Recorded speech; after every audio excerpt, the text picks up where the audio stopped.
Hello everybody, it is Shard GVRP here, back again with another video on this channel, guys. So today, guys, I am actually going to be doing my 3,000 subscriber setup tour. Now, do keep in mind, not a lot of things have changed since my last one, only some slight things have.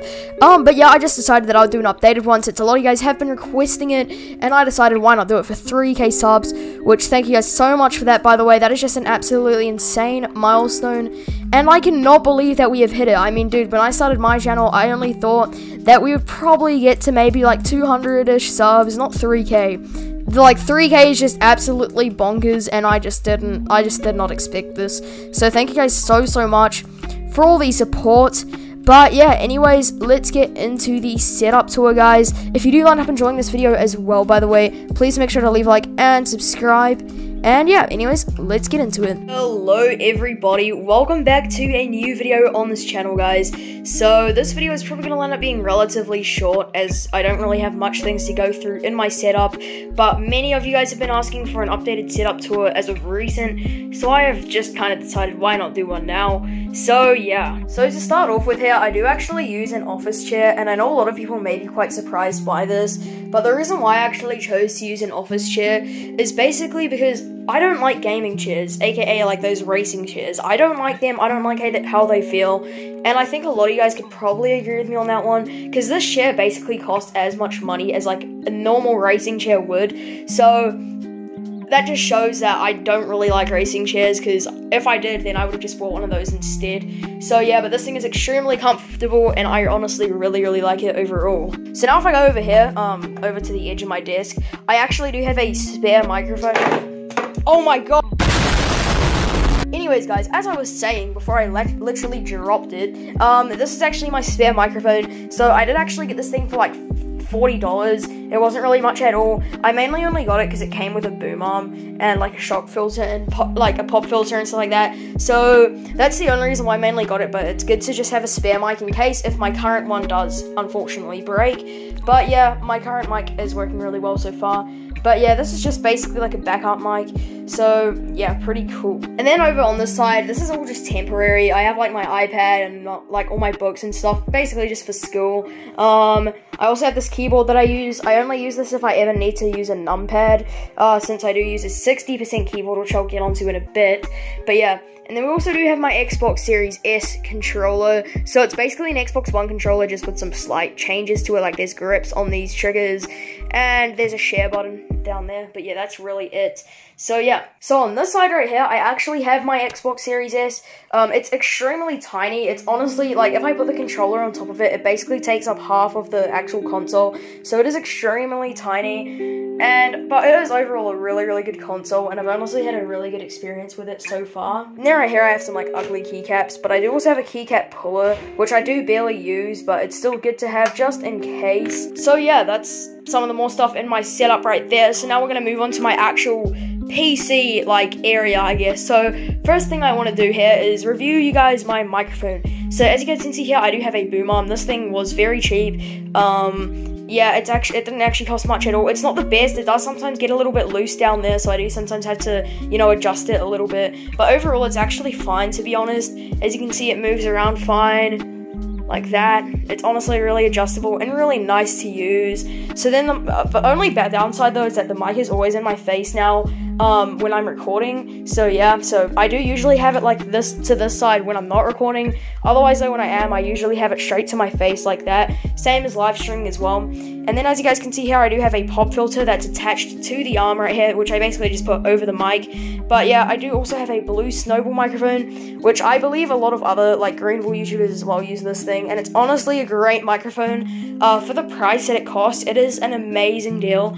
And I would definitely recommend getting it for you starting like streamers and content creators and stuff like that, because it is definitely a really good option to take. Now right here I do have this cheap Playmax mouse pad. A lot of you guys probably don't even know what that brand is, but yeah, it's honestly really cheap, and I kind of only got it because it was bigger. But yeah, that's really that. Then I also have a Logitech G203, which on my last setup tour, I actually don't believe I had this thing yet. I'm pretty sure I was still using my Logitech G402, which is also a great mouse, but it kind of like the side buttons on it were kind of like stopping, like basically the side buttons were starting to get a little bit messy and stuff, so I kind of just decided to switch mouses. This thing is a lot cheaper as well, but it's honestly a great mouse. It is a little bit on the tiny side, but I actually don't mind that at all, and in my opinion, it is a pretty good mouse. And then also right here, I have my Razer Huntsman Mini, and I know a lot of you guys are probably going to make fun of me for spending this much money on a 60% keyboard, but basically the main reason why I did it is because that one, I don't know anything about 60%, and also two, I like all the other 60% that were cheaper, they all had very long shipping times, and I didn't really want to have to wait that long, so I kind of just decided to go all out and get this thing. Probably wasn't the best idea, but hey, I did it, and I got this thing like over a year ago now as well, so it's been a while that I've had this thing for. And then I also have this headset here. I will admit the headphone jack thingy is a little bit like broken-ish, kind of. It sometimes unplugs itself and stuff, so I am planning on getting a new one, like hopefully sometime in the future.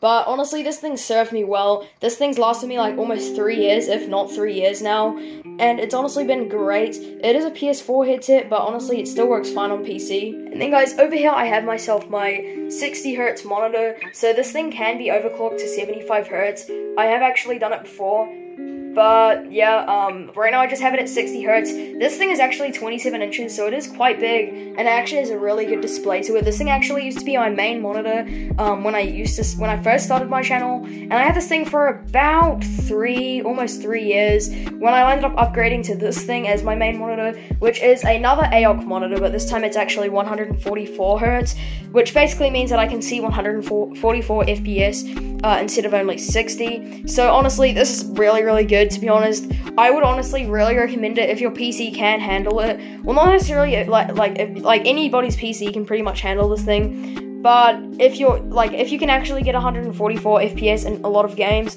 then I would definitely recommend getting this thing, because this thing is so nice to use, and overall it feels really smooth. And then right here I actually have my webcam, which I basically use for keyboard cams and stuff like that. So a lot of you guys probably know this from my live streams. This is basically, I only use this for live streams pretty much. I've used it for my phone review video, which I'm actually recording this on right now.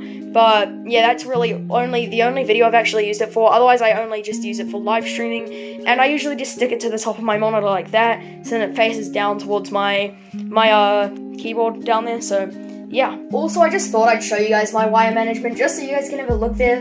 So there's actually my router. I actually have 2 routers, so there's one there, and then we have another one here.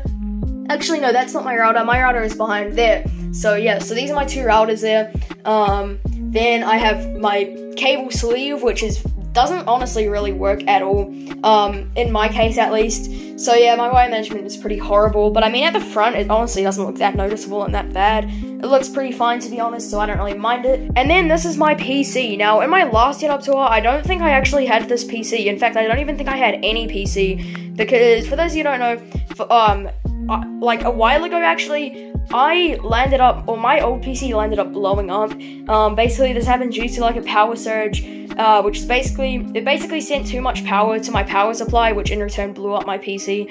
So unfortunately, I could not use that, and I basically had to get insurance to get me a new one. So it took a couple months for them to deliver it, but here it is. I've had it for around about 6 or so months now, and it's honestly served me really well. I do plan on upgrading it sometime at the end of the year, maybe to get a new CPU, and hopefully next year a new GPU. But honestly, for now, this thing has served me really, really well, and I'm honestly really, really glad how it turned out at the end. So for those of you who are wondering what the specs are, though, it does have a Corsair case. I'm pretty sure it's called like a Corsair Carbide or something. Not the most high-spec case, but yeah, it's decent, I guess. Then I have, for my graphics card, a GTX 1650 Super. For my CPU, I have a Ryzen 5 3600. And for my RAM, I have a Corsair Vengeance 16GB of RAM with 3200 megahertz. So honestly, it's pretty good for majority of games. I will admit Greenville is a little bit laggy on this thing, but that's kind of just Roblox performing bad in general, because a lot of other games do perform really well with this PC, so that's kind of just Roblox. And for those of you who didn't understand what I said before, here are actually all these specs. So as you can see, Ryzen 5 3600, it does have 6 cores and 12 threads, which is really good, and I have 16GB of RAM, which is Corsair Vengeance RAM. I do have it clocked to 3000 megahertz, because my PC does my motherboard doesn't really support it that well, so I just tend to have it on there instead. Then I actually use a I'm pretty sure it's called a Crucial BX500 SSD, so pretty nice. It's 1 terabyte. I actually have 2 of them. One of them was from my old PC. I just still haven't installed the other one yet, but yeah. And then I have an Ethernet cable, obviously, and then I have my graphics card, which is a GTX 1650 Super. So that basically wraps up my PC's specs.